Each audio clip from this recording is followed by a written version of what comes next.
Hello my dear students. और आज हम आपके लिए एक और बेहतरीन क्लास लेकर आए हैं घन और घनमूल के ऊपर आधारित कुछ बेहतरीन सवाल। तो चलिए इन सवालों को हम सॉल्व करते हैं। और पहला सवाल जो आपके स्क्रीन पर है कुछ इस तरीके से है। सवाल कह रहा है 0.2 to the power 3 plus 0.3 to the power 3 यानी 0.2 का क्यूब प्लस 0.3 का क्यूब बटे 0.2 का स्क्वायर माइनस 0.2 गुने 0.3 और गुने 0 प्लस 0.3 का स्क्वायर। कुछ नहीं है, ये एकदम देखने में लग रहा है कि सर बहुत कठिन है। बहुत आसान तरीके से हम ये जो 0.2 है ना माय डियर, इसको आप मान लीजिए ए, और ये जो 0.3 है इसको आप मान लीजिए बी। तो ऐसे में क्या होगा, ऊपर हो जाएगा ए क्यू प्लस बी क्यू और बटा में, क्योंकि इसको हम ए माने हैं तो ए स्क्वायर, और ये ए और बी है तो ए बी, और ये प्लस में बी स्क्वायर। एकदम सिंपल तरीका है घन और घनमूल का। फॉर्मूला होता है ए क्यू प्लस बी क्यू का फॉर्मूला होता है A plus B into A square minus A B और प्लस बी स्क्वायर। याद रखिएगा हमेशा कि sir A cube plus B cube, point to be noted my dear, A cube plus B cube का formula होता है A plus B into A square minus A B plus B square. नीचे में भी आपको वही चीज दिख रहा है, नीचे में भी आपको वही चीज दिख रहा है कि भाई ए स्क्वायर माइनस ए बी और प्लस में बी स्क्वायर। तो जैसा कि हम देख पा रहे कि ये पूरा एरिया हमारा कट जाएगा, ये पूरा एरिया हमारा कट जाएगा। तो हमारे पास जो सिर्फ और सिर्फ बचेगा वो बचेगा ए प्लस बी। क्या बचेगा my dear? A plus B. A की वैल्यू जैसा कि हम देख रहे हैं कि 0.2 को हमने ए माना था और बी की वैल्यू यानी 0.3 को हमने बी माना था। तो जब हम जोड़ेंगे 3 और 2 यानी 0.5, यानी आज पहले प्रश्न का जो उत्तर होगा वो 0.5 होगा। उम्मीद है कि बहुत ही आसान। यहां पर एक चीज और याद रखिए कि जब भी इस तरह का फॉर्मेट आए कि ऊपर A cube plus B cube हो, नीचे ए स्क्वायर नीचे ए square minus A B plus A square minus A B plus B square हो, तो वैसे प्रश्नों का उत्तर ए प्लस बी होता है। ए का जो मान है वह यहां पुट कर दीजिएगा और बी का मान यहां। फिर से देखिए, ऊपर में ए क्यू प्लस बी क्यू रहे और नीचे में ए square minus A B plus B square रहे, तो हल करने के बाद आपको अंतिम में ए प्लस बी मिलेगा और ए के जगह पर जो मान रहेगा और बी के जगह पर जो मान रहेगा वो पुट करिएगा, वो आपके प्रश्न का। मतलब इतना भी तामझाम करने की जरूरत नहीं है, हिट एंड ट्रायल एकदम डायरेक्ट आंसर करिए। ठीक है, अभी देखिए इसमें भी सेम टू सेम है लेकिन इस बार माइनस है, तो कुछ नहीं है। 0.8 को ए मानिए, 0.9 को बी मानिए। तो फॉर्मूला जो हमारा बन के आएगा वो ऐसे आएगा, a cube minus b cube और बटे में ये स्क्वायर है ना, a square plus a B और प्लस में बी स्क्वायर। तो देखिए इसका फॉर्मूला होगा, a cube minus b cube का फॉर्मूला होता है, ए क्यू माइनस बी क्यू का फॉर्मूला होता है a minus b into A square plus a B plus B square. ये फॉर्मूला याद रखिएगा, a minus b into A square plus a B plus B square. और नीचे में भी आपको दिख रहा है a square plus a B plus B square. और हम देख पा रहे हैं कि ऊपर नीचे फिर से कट गया, यानी इस प्रश्न का उत्तर आएगा ए माइनस बी। और ए की वैल्यू 0.8 और बी की वैल्यू 0.9। 8 में 9 गया, 0.1 होगा लेकिन निगेटिव में, यानी माइनस में 0.1 होगा। करेक्ट आंसर जो होगा वो बी होगा। क्या होगा भाई? एकदम सिंपल वे है। यानी यहां पर एक चीज और हमको सीखने को मिला कि अगर ऊपर में ए क्यू माइनस बी क्यू रहे और नीचे ए square plus a B plus B square हो, तो इस बार जो आंसर होगा वो ए माइनस बी होगा। क्या होगा my dear? A minus B होगा। ए का जो मान होगा वो ऊपर से पुट कर देंगे और बी का मान आपस में घटा देंगे, घटाने के बाद B is the right answer. यानी ऊपर में प्लस रहे तो आंसर होगा ए प्लस बी, ऊपर में अगर माइनस रहे तो आंसर होगा ए माइनस बी। अगर सेम फॉर्मेट पे रहे तब, ऐसा नहीं कि फॉर्मेट चेंज रहे और आंसर कुछ और ला दो आप। चलिए यहां पर भी जैसा कि हम देख पा रहे हैं, यहां पर लग नहीं रहा है sir A cube minus b Q या ए क्यू प्लस बी क्यू पर गया, लेकिन गया है। ध्यान से देखिए 0.27 है, यहां 0.64 है। क्या 0.27 को हम 0.3 का क्यू नहीं लिख सकते हैं? बिल्कुल लिख सकते हैं। 3 का क्यू जो होता है वो 27 होता है, 3 3 होती है 27। पॉइंट के बाद 3 अंक होना चाहिए, बिल्कुल, क्योंकि एक अंक 3 बार गुना होगा। 64 को क्या 0.4 का क्यू नहीं लिख सकते हैं? बिल्कुल लिख सकते हैं। और बटा में ये 0.3 का स्क्वायर, क्योंकि 3 का स्क्वायर 9 होगा, माइनस ये 3 गुणे 4 यानी 0.3 गुणे 0.4 अब प्लस में ये 0.4 का स्क्वायर। देखिए एकदम सिंपल, फिर से फॉर्मूला बैठ गया भाई। ये 0.3 को ए मानेंगे, 0.4 को बी मानेंगे, काम बन गया। A cube plus B cube बटे a square minus A B plus B square. यहाँ देखिए a cube plus B cube बटे a square minus A B plus B square हो तो ऐसे प्रश्नों का उत्तर ए प्लस बी होता है। जो अभी थोड़ी देर पहले हम इस चीज को सीख रहे थे कि ऊपर में अगर a cube plus B cube हो और नीचे में ए square minus A B plus B square हो तो वही चीज तो है माय डियर। यहाँ देखिए a cube plus B cube है और नीचे में ए square minus A B plus B square है, तो ऐसे प्रश्नों का उत्तर ए प्लस बी होता है। ए की वैल्यू 0.3 और प्लस बी की वैल्यू 0.4, यानी जब हम जोड़ेंगे तो ऐसे प्रश्नों का जो उत्तर होगा वो 0.7 होगा, जो करेक्ट आंसर होगा, पहला नंबर आंसर होगा। बोलिए माय डियर, आगे बढ़े तो ऐसे प्रश्नों का उत्तर क्या होगा 0.7, और ये करेक्ट आंसर है। और कितना सरल तरीका है ये आप देख सकते हैं कि कितना आसान तरीका से हमने आपको इस तरह के प्रश्नों को सॉल्व करके दिया है। आई बात समझ में? एक बार यस या नो में जवाब दीजिए, हाँ या ना में, बिल्कुल समझ में आ रहा होगा। चलिए अगला प्रश्न देखिए, ये भी उसी टाइप का क्वेश्चन है। देखिए ये 0.7 को हमने ए माना, 0.6 को हमने बी माना, तो a cube plus B Q अब बटा में ए स्क्वायर, क्या ये ए बी नहीं है? बिल्कुल है, 0.7 इंटू 0.6।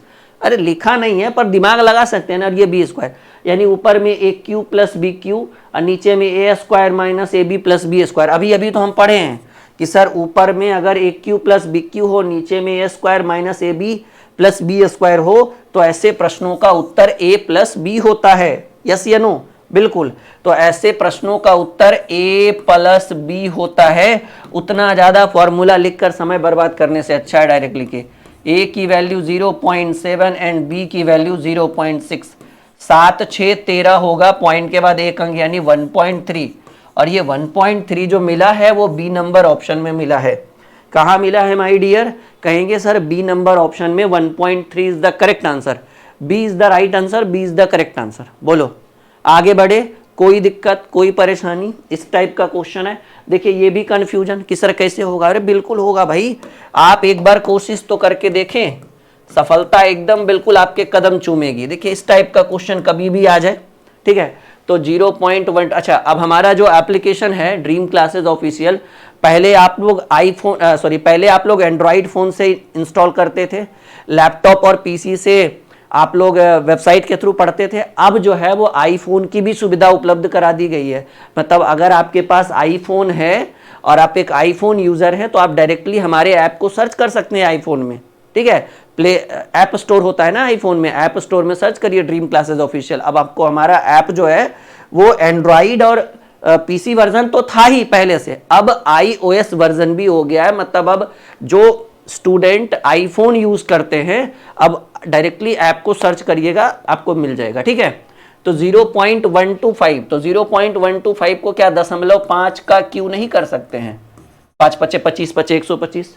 1.331 का क्या 1.1 का क्यों नहीं कर सकते? बिल्कुल कर सकते हैं, करके देखिए ना। 11 का क्यों होगा 1331।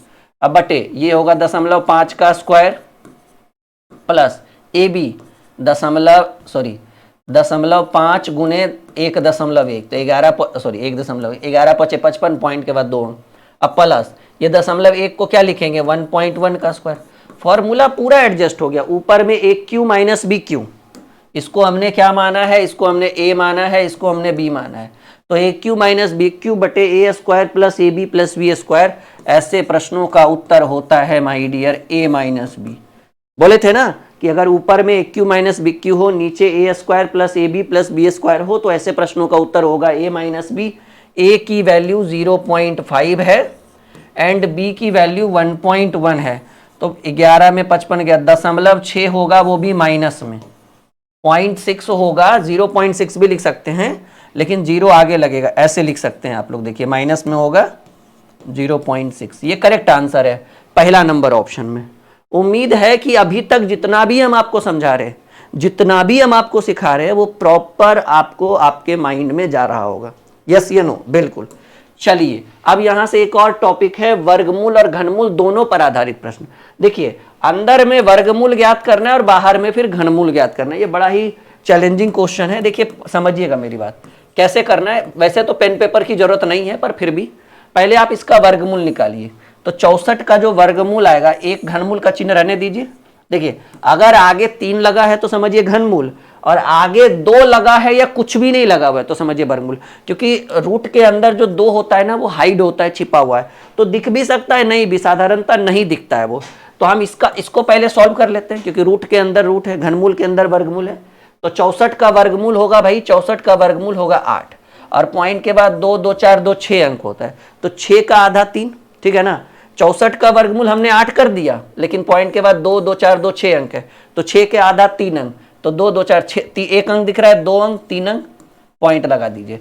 तो आप देखिए हुआ क्या, एकदम सिंपल है कि 8 का घनमूल कितना होगा, 8 का घनमूल होता है 2, 2 दूनी 4 दूनी 8, और पॉइंट के बाद 3 है, 3 को 3 भाग में बांटेंगे, पॉइंट 2 आंसर आएगा। उम्मीद है कि समझ में आ रहा होगा आपको, यानी आपके प्रश्न का जो उत्तर होगा वो पहला नंबर, डी में नहीं जाइएगा, क्योंकि जब यही माइनस नहीं है तो आंसर काहे का माइनस होगा भाई। तो आपके प्रश्न का उत्तर होगा 0.2। पहले 64 का वर्गमूल निकाला, 0.008 होगा, 0.008 का घनमूल निकाला, 8 का घनमूल 2, और घनमूल में 3 अंक में 1 अंक जाता है पॉइंट के बाद बाहर, तो पॉइंट के बाद 3 अंक था, पॉइंट के बाद 1, ठीक है। वर्गमूल में 2 अंक के, अगर पॉइंट के अंदर वर्ग रूट के अंदर 2 अंक है पॉइंट में, तो 2 का आधा 1 होता है, यहाँ 3 का आधा 1 होगा, ठीक है ना, मतलब 3 जोड़ा में 1 जोड़ा बाहर आएगा। यहां भी देखिए वही क्वेश्चन है, सेम टू सेम। तो पहले इसको हम सॉल्व कर देंगे, बाहर वाला घनमूल रहने देते हैं। चलिए रूट अंडर ये क्यूब रूट घनमूल। अब 729 किसका वर्गमूल है बताइएगा, 27 का, क्योंकि 26 का होगा 676, 27 का। तो पहले आप 27 लिख दीजिए, पॉइंट के बाद 3 3 6 अंक है, तो 6 का आधा, वर्गमूल में आधा होता है, 6 के आधा यानी पॉइंट के बाद 3 अंक होना चाहिए, तो 2 अंक तो दिख ही रहा है, 1 0 लगा दीजिए, ठीक है ना। यहां तक कोई दिक्कत। अब देखिए 27 का घनमूल निकालिएगा तो 3 होगा, अब पॉइंट के बाद 3 अंक है तो 3 का 1 होता है, 3 का 1 होता है, ठीक है, घनमूल में। तो 27 का घनमूल 3 3 9 3 27, और पॉइंट के बाद 3 अंक है, 3 का 1 अंक, यानी 0.3 कहिए या 0.3 कहिए, उससे कोई फर्क पड़ने वाला नहीं है। पॉइंट के आगे 0 लगाना नहीं लगाना आपकी मर्जी है, संख्या के बाद 0 लगाना या नहीं लगाना आपकी मर्जी है, लेकिन पॉइंट और संख्या के बीच 0 लगेगा या नहीं लगेगा ये सवाल डिसाइड करेगा, आप नहीं, ठीक है। चलिए एक और बेहतरीन प्रश्न देखिएगा। पहले आपको 26, 21 और 44 का वर्गमूल निकालने के लिए सीखना होगा भाई। 26, 21 और 44, 26, 21 और 44 का अगर वर्गमूल निकालना है तो 3 जोड़ा लगाएंगे, और 5 पचे 25, इधर सॉरी 5 बार में ना, 5 पचे 25, ये जुटका रहेगा 10, और ये 1 2 1, एक बार में 101, और ये जुटकर आ जाएगा 102, और ये 20 बचेगा 4 4, ठीक है ना। कितने बार में, 2 बार में, 2 बार में, तो भाई 2 बार में तो 4 4, हाँ 204, बिल्कुल सही सही। यानी इसका जो वर्गमूल होगा माय डियर वो 512 होगा, तो घनमूल तो रहेगा ही, और इसका वर्गमूल 512 होगा, तो आप पहले 512 लिख लीजिए। पॉइंट के बाद 3 3 6 अंक है, 6 का आधा 3, यानी एकदम बिल्कुल। अब 512 का घनमूल निकालिएगा तो 500 घर 8 8 64 8 512, 8 होगा, और पॉइंट के बाद 3 3 का 1 अंक बाहर होगा, यानी 0.8 होगा माई। या आप 0 लगा सकते हैं, 0.8, मर्जी आपकी, कोई ऐसा रोक टोक नहीं है। हमारी मर्जी है हम 0 लगाएंगे, हमारी मर्जी नहीं है नहीं लगाएंगे, कोई रोक टोक नहीं है। 0.8 की भी वही वैल्यू है जो 0.8 की है, ठीक है। मजा आ रहा है, ये सब वर्गमूल के प्रश्न आपके लिए बहुत शानदार होंगे, ठीक है। चलिए आज का आखिरी सवाल, ये पॉइंट वाला क्लियर हो जाएगा डाउट। पहले 15,625 का वर्गमूल निकालिए, ठीक है। 15,625 इस टाइप का वर्गमूल निकालना है आपको, ठीक है। देखिए मैंने आपको ट्रिक से भी वर्गमूल निकालने के लिए बोला था, जैसे 15,625 है तो हम बोले थे कि लास्ट में 2 अंक को हाइड कर दीजिएगा, और 156 के आसपास किसका वर्गमूल संभव है, 144, और 144 का वर्गमूल 12, और 12 के बाद 25 बचा, 25 के अंत में क्या है 5, 25 का वर्गमूल किसका वर्गमूल करेंगे तो 25 आएगा, या अंत में 5 आएगा 5। इस टाइप का ट्रिक आपको पढ़ा चुके हैं, तो 125 होगा भाई। तो वर्गमूल वाला तो निकल गया, घनमूल वाला रहेगा, ठीक है ना। जस्ट अ मिनट, तो इसका वर्गमूल आएगा 125, तो आप 125 लिख दीजिए। पॉइंट के बाद 6 अंक है, 6 के आधा 3, यानी आप ऐसे। अब 125 का घनमूल निकालेंगे तो 5 आएगा, 125 का घनमूल 5 यानी पॉइंट 0.5, यानी आपके प्रश्न का जो उत्तर होगा वो 0.5 होगा, और ये करेक्ट आंसर जो है वो सी होगा, पहला होगा। ठीक है,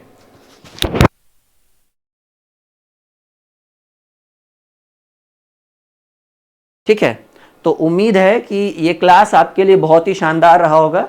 बहुत ही जल्द हम एक और बेहतरीन क्लास आपके लिए लेकर आएंगे वर्ग वर्गमूल पर, तैयार रहिएगा। ठीक है, डन।